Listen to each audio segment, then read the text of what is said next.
Prépare-toi comme Marie.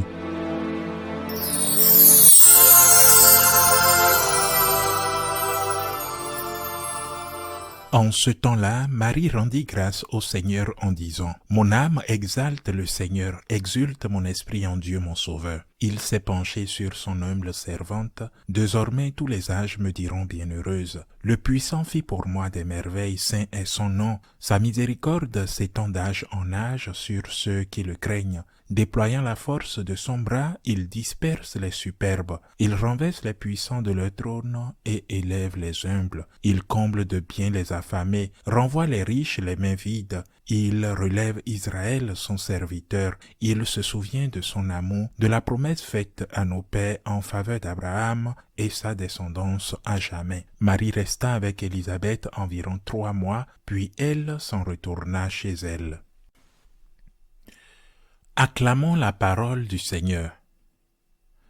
Je viens de terminer la lecture du Magnificat, cette magnifique prière, cet hymne que la Vierge Marie prononce lorsqu'elle rend visite à sa cousine Sainte Élisabeth. La première chose qu'il faut dire, me semble-t-il, même si cela ne figure pas dans le texte, mais c'est un fait, c'est que la Vierge Marie a conduit la première procession de l'histoire, car à ce moment-là, elle portait déjà l'enfant en son sein. Marie était le tabernacle, elle était le sanctuaire. La première procession de la fête de Dieu, une jeune femme de 16 ans portant le Fils de Dieu en son sein voyageait, non sans risque et certainement épuisée, sur une longue distance pour une époque très difficile afin d'aller aider sa cousine âgée. Cette procession, cette fête de Dieu avait un but charitable, un but de réconfort et d'assistance. La première procession de l'histoire, la Vierge Marie l'a fait, l'ost en soi, le tabernacle. Elle dut refaire la procession pour retourner à Nazareth. Elle dut la refaire une 3e fois, la 3e procession de la fête de Dieu pour se rendre à Bethléem sur le point d'accoucher. Elle dut la refaire une fois encore avec l'enfant dans les bras, ce qui était une autre procession qu'elle a dû refaire avec l'enfant dans les bras. Lorsqu'elle a dû affronter cette peur en fuyant en Égypte pour échapper à Hérode, je le répète, la Vierge Marie est indissociable de Jésus. On ne peut aimer Jésus sans aimer la Vierge Marie. On ne peut aimer le Fils sans aimer la mère. On ne peut aimer le fruit sans aimer l'arbre. Il est donc impossible de plaire à Jésus en insultant sa mère ou en lui témoignant du mépris. C'est Jésus qui nous conduit vers Marie en disant « Voici ton fils » et c'est Marie qui nous conduit vers Jésus en nous demandant de faire tout ce qu'il nous dira. Pour accepter Jésus, nous devons d'abord accepter Marie. Et si nous acceptons Marie, nous acceptons inévitablement Jésus. Ensuite, un petit mot sur ce magnifique hymne. Je dis un petit mot car il pourrait faire objet d'un long discours, mais l'essence de ce hymne réside dans son affirmation d'humilité, son chant à l'humilité. Mon âme exulte le Seigneur. C'est un acte d'humilité. Le Seigneur a accompli de grandes choses pour moi. Le Seigneur fit des merveilles dans ma vie. Saint est son nom. C'est un acte d'humilité, d'une véritable humilité, chers frères et sœurs.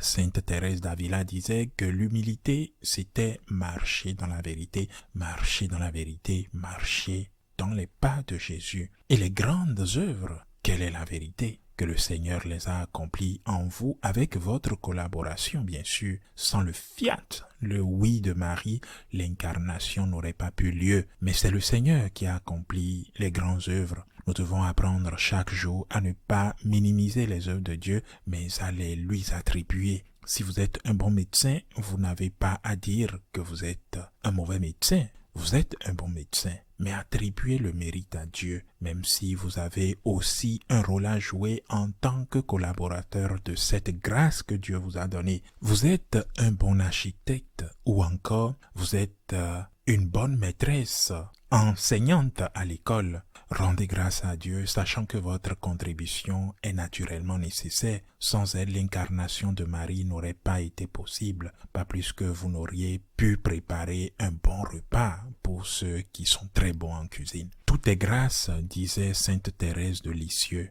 non pas parce que la collaboration n'est pas nécessaire, mais parce que sans la grâce de Dieu, nous ne pouvons même pas désirer faire le bien. Il y a un autre point important et significatif ici, toujours lié au thème de l'humilité. Plus loin dans ce magnifique hymne, la Vierge Marie dit « Déployant la force de son bras, il disperse les superbes. Il renverse les puissants de leur trône et élève les humbles. Il comble de bien les affamés, renvoie les riches les mains vides. » Est-ce là une justification de la lutte des classes? Autrement dit, la Vierge Marie se transforme-t-elle en pré-révolutionnaire, affirmant que les riches iront en enfer et seront damnés, qu'ils subiront toutes sortes d'épreuves sur terre à cause d'une révolution imminente qui bouleversera l'ordre établi, et que ceux qui riaient pleureront, ceux qui pleuraient riront, ou, le dire autrement, peut-être être riche et humble. Existe-t-il des pauvres qui ne soient pas humbles? Il ne s'agit pas d'un problème économique ni de déclaration d'impôts. C'est un problème spirituel, chers frères et sœurs. Voilà de quoi il s'agit. Car il existe des pauvres profondément arrogants. Il suffit de demander à ceux qui vivent avec eux. Et il existe des riches non seulement humbles, mais aussi très généreux. Des riches qui partagent leurs biens et qui rendent la vie agréable à ceux qui les entourent. L'humilité est pour tous, et c'est elle qui vous permettra d'atteindre le royaume des cieux par la grâce de Dieu.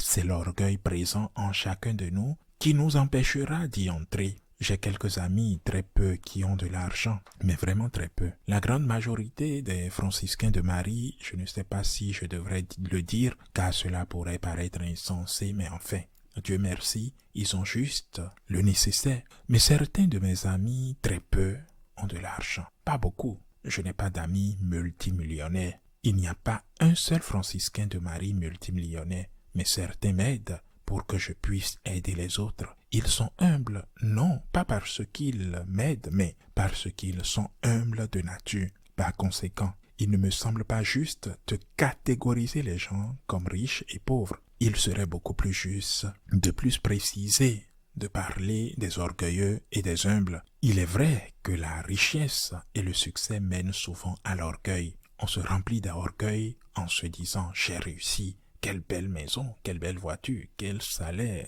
quel succès professionnel ». C'est une tentation, c'est certain. C'est pourquoi le Seigneur dit qu'il est plus facile à un riche d'entrer dans le royaume des cieux qu'à un chameau de passer par le trou d'une aiguille, car l'orgueil est plus répandu chez ceux qui possèdent et qui réussissent. Mais l'important, le Seigneur le dit, et il le dit pour que nous le comprenions. Il le dit parce que il sait que nous pouvons changer. Un orgueilleux peut devenir humble, c'est bien possible. Parce que, ayant Dieu dans sa vie, tout est possible. Ayant Dieu dans sa vie, il a l'essentiel. Ayant Dieu dans sa vie, il a cette capacité-là de changer. Parce que c'est Dieu qui touchera son cœur.